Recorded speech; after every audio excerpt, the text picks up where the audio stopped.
போலீஸ்காரங்களோட நோக்கம் என்னன்னு பார்த்தீங்கன்னா, எல்லாருமே வந்து அவங்க சராசரியா பார்ப்பாங்க. என்னன்னா, இவர் குற்றவாளியா இருப்பாரோ! ஏன்னா, அவங்க அந்த துறையிலேயே இருந்து அவங்க அதிலேயே பழக்கப்பட்டவங்க. உதாரணத்துக்கு பார்த்தீங்கன்னா, எல்லாமே அந்த தொழில் ரீதியா தான் பேஸ் பண்ணுவாங்க. இப்ப சிம்பிளா சொல்லப்போனா, ஒரு செருப்பு தைக்கிறவர நீங்க வாட்ச் பண்ணீங்கன்னா, அவர் நடந்து போறவங்க கால தான் பார்த்துட்டுருப்பாரு. யார் போறாங்க அப்படின்னு விஐபி போறாரா, யார் போறான்னு பார்க்க மாட்டாங்க. யார் செருப்பு பிஞ்சு இருக்கோ அவங்க வந்து நம்மள்ட்ட தைக்க வருவாங்க. நம்ம தொழில் நல்லா நடக்கும். இன்னைக்கு நமக்கு சோறு எப்படி கிடைக்கும்? அப்படின்றதெல்லாம் ஒரு கான்செப்ட். அதே மாரி போலீஸ்காரங்களோட எண்ணம் எப்படி இருக்கும்னு சொன்னா, மேக்ஸிமம் வந்து இப்படி தான் இருக்கும். ஸோ இவரு ஒரு இதா இருப்பாரோ அப்படின்ற பேஸ்ல தான் பண்ணுவாங்க.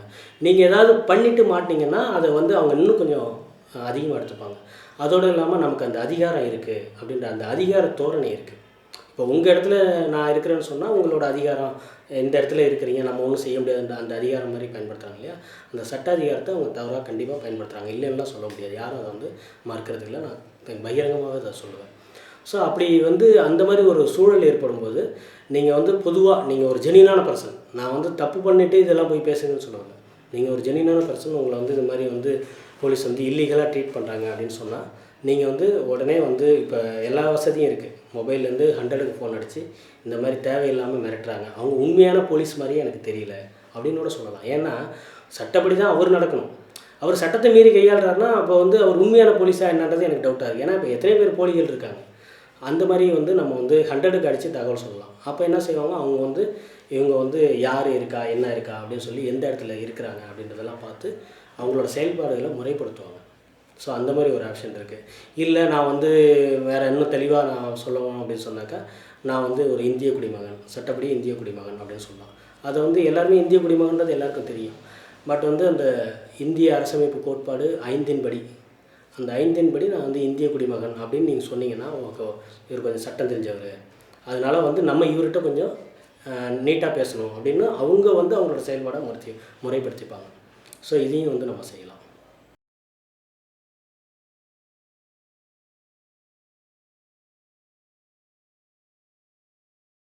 ப்ரொசீட் பண்ணுறதுனா ஈஸியா வந்து நமக்கு வந்து ஒரு பிரச்சனை, அடிபட்டுருக்காங்க, இல்ல ஏதோ ஒரு எந்த சம்பவம்னாலும் 100க்கு கான்டாக்ட் பண்ணுறது தான் ஒரு தீர்வு. அப்படி 100லேருந்து ஒரு ரெஸ்பான்ஸ் இல்ல அப்படின்னு சொன்னாக்கா, நீங்க வர்றீங்களா? இல்ல நான் வேற எதுக்காவது இது பண்ணட்டுமா? அப்படின்னு சொல்லி நம்ம கேட்கலாம். என்னன்னா, அங்க வந்து எப்பவுமே ரெக்கார்ட் ஆகும். நீங்க பேசுறது வந்து எல்லாமே ரெக்கார்ட் ஆகும். நான் வந்து இது மாரி இல்ல சொன்ன கம்ப்ளைண்ட் பண்ணேன். இதுவரைக்கும் எனக்கு வந்து நடவடிக்கை எடுக்கப்படல அப்படின்னு சொல்லி நீங்க திரும்ப திரும்ப போடலாம். 4 முறை, 5 முறை போடுறதுனாலலாம் தப்பே கிடையாது. ஸோ என்னன்னா, ஒரு சம்பவம் நடக்குது அப்படின்னு சொன்னா சொல்லிட்டு அவங்க பாட்டுக்கு சில பேர் போயிடுவாங்க. என்ன இந்த மாரி ஆக்சிடென்ட்னா அவங்க கேட்பாங்க குறிப்பா, எந்த இடத்துல நடக்குது, என்ன லொக்கேஷனு, எந்த ஏரியா அப்படிலாம் கேட்பாங்க. ஏன்னா போலீஸ வந்து நெறைய பேர் தேவையில்லாம அலைய விட்டுறாங்க இல்லையா? அந்த மாரி தவறான கால்லாம் பண்ணி. ஸோ அந்த ஒரு இது இருக்கும். நான் நெறைய பண்ணியிருக்கேன். நெறைய பேர் ஆக்சிடென்ட் ஆகும்போது இது மாரி கால் பண்ணியிருக்கேன். 108 பண்ணியிருக்கேன். இன்னும் நெறைய விஷயங்கள் பண்ணியிருக்கோம். ஸோ அப்படின்னும்போது அவங்க வந்து எல்லாமே கேட்பாங்க. அவங்க கேட்டா தான் அவங்களும் வந்து அந்த இடத்துக்கு ப்ராப்பரா வந்து சேர முடியுன்றது ஒரு பக்கம். அந்த தகவல் உண்மையா அப்படிங்கிறத உறுதிப்படுத்துறதுக்கு அது கண்டிப்பா தேவை. ஸோ அதனால நம்ம சொல்லிட்டு அவங்க வரலன்னு சொன்னா, திரும்ப திரும்ப நம்ம போட்டு அவங்கள வந்து வர வைக்கிறது. அதுதான் வந்து சரியான ஒரு முறையா இருக்கும். அப்படி அந்த 100க்கு இல்ல அப்படின்னா, உங்க ஏரியாவுல உள்ள போலீஸ் ஸ்டேஷனோட இது, அல்லது உங்க மாவட்டத்தோட த எஸ்பி இருப்பார் இல்லையா? காவல்துறை கண்காணிப்பாளர் இருப்பார் அவரு. அல்லன்னா இயக்குனர் அலுவலகம், காவல்துறை இயக்குனர் அலுவலகம். அங்க மாரி போச்சுன்னா, அவங்க வந்து ஃபோன் பண்ணி சொல்லுவாங்க. இந்த மாரி உங்க ஏரியாவுலேருந்து ஃபோன் வந்தது. என்ன ரிப்போர்ட் பண்ணாங்களா? நீங்க போகலையாம்ல?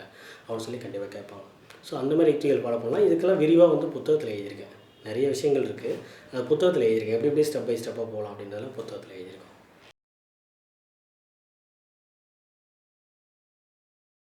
திருட்டு நடக்குது அப்படின்னு சொன்னா, பொதுவா வந்து திருடுறது யாருன்னு நீங்க கண்டுபிடிச்சிட்டீங்கன்னா, அவங்கள வந்து நீங்க கைது பண்ணலாம்.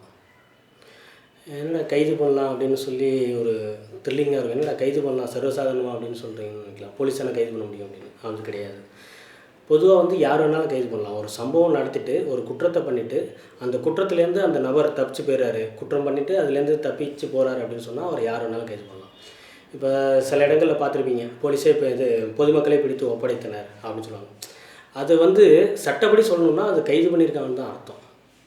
ஸோ, இப்ப அவர விட்டுட்டாக்கா அவர் ஓடி போயிட்டாரு. அதுக்கப்புறம் போலீஸ் போய் தேடிட்டு இருப்பாங்களா? அது வந்து இயலாத காரியம் இல்லையா? அதனால நம்ம புடிச்சு குடுக்குறதும் கூட கைது தான். ஸோ, அந்த மாரி நம்ம புடிச்சு அவர ஒப்படைக்கலாம் 1.